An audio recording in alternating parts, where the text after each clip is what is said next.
Lo mau tahu cerita motivasi terbaik di dunia, bro? Kira-kira di mana bisa ketemu ya? Di buku-buku sejarah dunia? Bukan. Di bioskop atau Netflix? Bukan. Atau mungkin cari di YouTube dan Google? Bukan juga, bro. Cerita motivasi terbaik di dunia bisa lo temukan saat lo ngobrol sama kakek atau nenek lo. Cari tahu apa yang mereka lakukan dalam kehidupan mereka. Gimana kakek nenek lo melewati masa kecil, masa remaja, tumbuh dewasa. Gimana mereka bisa berjuang melewati kerasnya hidup, apa yang mereka lakukan sehari-hari sebagai mata pencaharian, dan gimana kakek nenek lo bisa ketemu, saling jatuh cinta, membangun rumah tangga, sampai akhirnya orang tua lo lahir. Perjuangan apa yang mereka lakukan sampai bisa membesarkan orang tua lo. Gimana sifat karakter mereka waktu muda. Semua itu adalah cerita inspirasi yang luar biasa buat lo, bro. Belajar sejarah itu penting. Yang lebih penting lagi, tapi sering dilupakan sama banyak orang, adalah mempelajari sejarah hidup lo sendiri.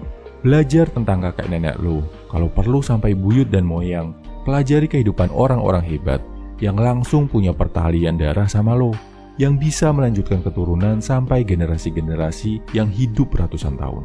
Dengan belajar tentang kehidupan kakek nenek, bro, lo juga bisa ambil pelajaran dan pengingat. Misal saat lo down ngerasa hidup ini sulit, ingat gimana kakek nenek lo bahkan harus hidup di zaman perang dan penjajahan, yang kalau bisa makan 1 telur dibagi 4 udah terasa mewah banget. Kalau lo ngerasa minder, sampai sekarang gak dapet jodoh, ingat gimana kakek lo bisa sampai ketemu dan menikah sama nenek. Padahal zaman itu alat komunikasi serba terbatas, belum ada medsos, Tinder, bahkan mungkin cuma bisa surat-suratan. Belajar tentang cerita kakek nenek lo bikin lo lebih mencintai kehidupan, bro. Lo akan sadar gimana dunia ini terus berputar dari generasi ke generasi, dan gimana kakek nenek moyang kita semua bisa meninggalkan warisan DNA yang terus hidup dalam diri kita bahkan ratusan tahun setelah mereka meninggal.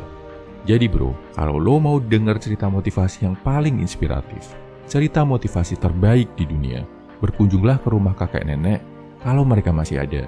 Kalau udah nggak ada, bisa tanya ke orang tua lo, bibi, atau paman. Cari tahu kisah-kisah perjuangan asal-usul orang terdahulu yang punya garis darah langsung sama diri lo.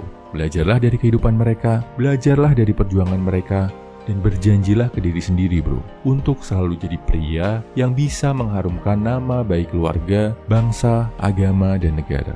Share ya, kalau lo udah tahu cerita inspiratif dari kakek nenek lo, serta pelajaran apa yang bisa lo ambil dari kehidupan mereka. Semangat, bro.